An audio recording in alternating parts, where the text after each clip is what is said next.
আসসালামু আলাইকুম সবাইকে। চলে এলাম মালয়েশিয়ার অনেক বড় পাছার মালামে। তো এই পাছার মালামটাতে প্রত্যেক শনিবারে 20টারও বেশি করে কিন্তু গরু জবাই হয়ে থাকে। আর আমরা চলে এলাম এই বাজারে ঈদের জন্য মাংস কেনার জন্য।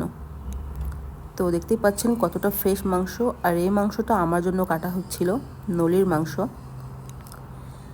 তো অনেক ফ্রেশ এই মাংসগুলা। তো এখানে আপনারা পেয়ে যাবেন আরও ফ্রেশ মাছ। পদ্মার ইলিশের কেজি কত করে ভাইয়া? 50 রিঙ্গিত করে।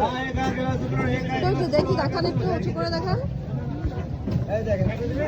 পদ্মার ইলিশ, আচ্ছা, অনেক ভালো লাগলো দেখে।